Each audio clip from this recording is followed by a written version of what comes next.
Inside of me there are two dogs. One is mean and evil, and the other is good, and they fight each other all the time. When asked which one wins, I answer, the one I feed the most. Sitting Bull. Hello, love. My name is Jennifer Laurel Keller, and this is Open Studio, my show where I help you gain more creative confidence and live a more artistic life. I'm an artist and instructor living in Sacramento, California. Together at my studio and on creative field trips, we'll explore inspiration, art supplies, techniques, and business secrets so that you can bring more joy and success into your creative practice. If you make art, it's likely that you're conscious of developing your own personal style. It comes up a lot in conversations among artists and students, and it's sort of like a holy grail. Everyone wants to find it because once you have a unique style, your artwork will stand out as yours, and fame and riches will rain down upon you from the heavens. Congratulations, you can put your feet up and live in cruise control for the rest of your career, right? Well, not exactly. So in this video, as I share with you a time-lapse painting session of a new piece where I actually achieved a new style for my work, I'd like to talk about how you can develop your style because, spoiler alert, it's a lifelong pursuit. So buckle up. Recently, I created this new series where I zhuzhed up my style quite a bit. I brought in a composition from a prior series where I was working digitally on a greeting card project, and you can see those on my website if you care to go have a look. So I had this symmetrical thing going where the subjects are framed within the space, and I enjoyed this a lot but never thought to bring it over into my acrylic paintings until now. So that was quite an exciting revelation for me. It was a way for me to bring techniques that I used in older projects like the digital work, but also botanicals and florals and animals, and use them together and tie them up with a pretty little bow. So let's get into my 9 tips on how you can develop your style. If you'd like to grab a pen and take some notes, feel free. These are in no particular order for the most part, and you can do any of these at any time. All right, so number 1 is reflect on old pieces. Look at different elements within your old artwork. You can keep a file on your computer to see them all at once on a screen, or you can get them out and look at them in person. How do you like the palette, or the composition, or the brushwork, etc.? And also, what might you like to change in the future? I like to think of style as a combination of all the tricks that you learn along the way. So decide which techniques are working for you and which ones are not. Number 2 is use up your fails. I really like to think that when we learn something new, we have this reserve of fails. The more you're bad at art, the more you'll use up your fails. You have to go through bad attempts. Anyone who's good at anything went through tons of failures. That goes for artists, athletes, scientists, business CEOs, writers, carpenters, pretty much anyone who's doing anything worth pursuing. So failures are just experiments, and the more times you fail, the fewer failures you have left in the future. It's kind of like money, but instead of saving the money, you really want to spend it. Spend your fails. Number 3 is learn the fundamentals. Even if you want to make unique work, it's best to understand the fundamentals so that you can eventually break the rules.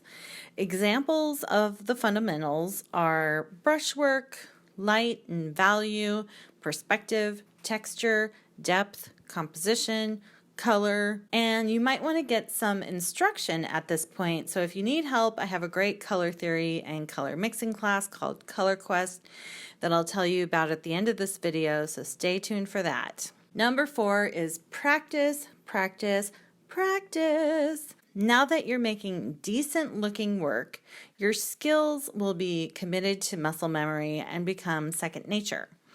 You'll begin to collect these skills in a mental tool belt and can pull them out whenever you need them.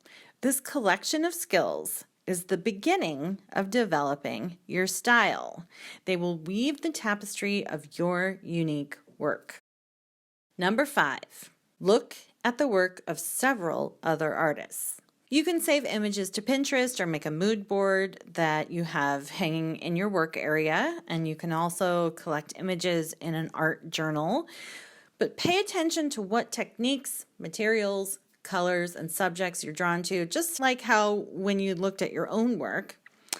And you might practice those different elements in a variety of different combinations. So you can borrow the color palette from artist X, the composition from artist Y, and the subject from artist Z. Throw them all in a mixing bowl, stir the batter, pour into a greased baking dish, and bake at 350 until golden brown. Number 6, avoid information overload. Sometimes when we research too much, we can just end up spinning our wheels and get sucked into the black hole of scroll. It's a sinkhole where there's no payroll, and you wander around the North Pole looking at images of spring rolls and totem poles, and you consider doing art about gun and birth control, but instead you just end up in a dust bowl of the soul. I have more ideas than I have time to complete all of them, so I just tried to collect enough inspiration to get me through the next few pieces that I'll make. I'm not trying to make an entire encyclopedia here, just enough and not too much. Number 7, take one subject and create it in a few different styles. Try drawing it, painting it, making it black and white, making it abstract or cubist, or try collaging it and see what feels best. Number 8, get feedback. It's best to know what work of yours is getting a good response from other people.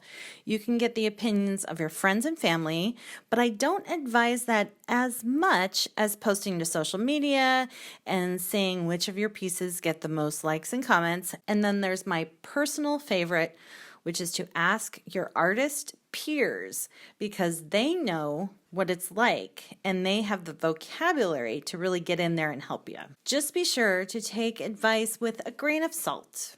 Many non-artists and blocked artists will should all over you. People love to tell other people what to do, when in fact, they should really just take their own advice. Just be careful that you're asking people who have an interest in art and who are kind. A harsh critique can set you back mentally. And sometimes it doesn't have anything to do with your work, but instead someone just word vomits their own baggage about art onto you. This is a common habit of blocked artists, so proceed with caution. Number 9, keep evolving. Once you make a lot of work, pretty soon a style will come through. Don't overanalyze it, just keep making work. Your style will evolve over time and come out naturally as you continue to expand your skills. One day you might realize you really like bold, chunky brush strokes, or paint drips, or using fine detail, or whatever. So you'll keep that technique close by for the next piece, but eventually you might get tired of it, so don't be afraid to let things go over time. And besides, art would be pretty boring if we all just made the exact same thing over and over again. So this series that I'm working on right now is bound to change, and I expect I'll try something new very soon. I made 3 pieces in this little series in about a week and a half, and I already have new ideas about how to evolve with the next one. And I'm also going to try something new with these and see how it goes. I'm going to offer the originals on my website for the regular price, but I'm also going to offer the images as extremely affordable, high-resolution digital print downloads, which is kind of a mouthful, but you'll be able to download high-res JPEGs and then have them printed at your local print shop like FedEx, Kinko's, Office Depot, or a small business print shop, and you can have them printed at whatever size you want up to a certain point. So these are live right now. I'll leave a link below if you want to print some of these up for yourself. And remember, there's no single recipe to finding your style. If everyone tried the same things, all art would look exactly the same. It's kind of the point, to be different. You have to take risks and explore, and you have to test things, and you have to fail sometimes. It takes bravery and patience, but if you keep an open mind, you'll have a lot more fun along the way.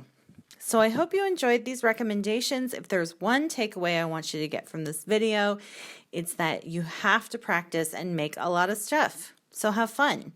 The journey is what gives you your style. It's everything you pick up along the side of the road. And if you'd like some help so that you can have more fun along your journey, I definitely suggest learning more about color. So as promised, here's more information about my online color mixing class. Art is magic. It reveals to us the emotions and beauty in our surroundings and within our souls.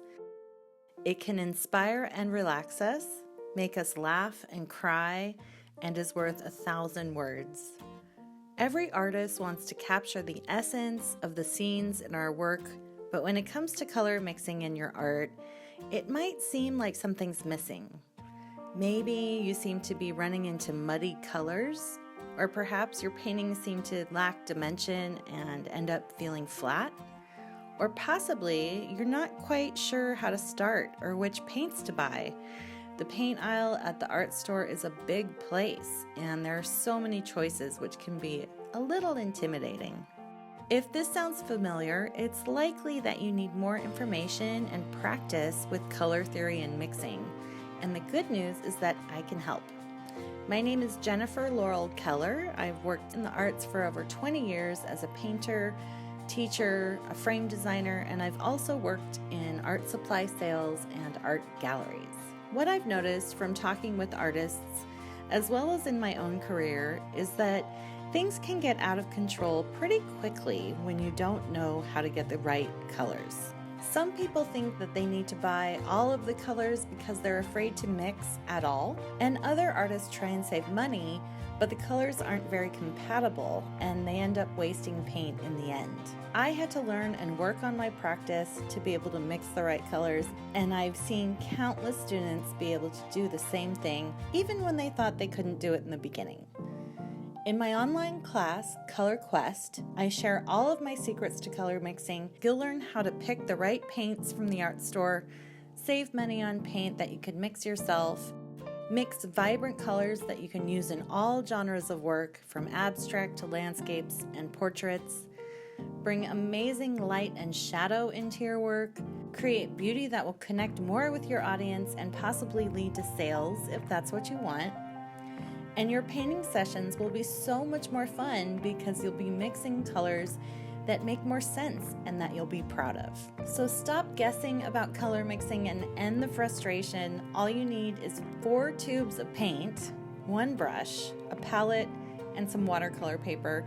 The rest of the materials you probably already own. In this class, you'll get video lessons where we create studies covering the color wheel, complementary colors, analogous colors, earth tones, tinting, shading, the grayscale, hues, and how to pick your own unique palette for what you want to achieve.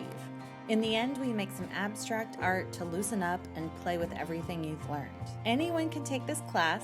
You'll be able to follow along just like if you were right there with me, looking over my shoulder as I talk you through every decision and move I make. Plus, as a bonus, you'll get access to the Keller Collective Facebook group, where you can stay engaged and get feedback. I offer a 30-day money-back guarantee, so there's no risk at all. So come with me on a color quest, and I promise you breakthrough after breakthrough will get you on the course for mixing color and light with more joy and ease. I'll see you there.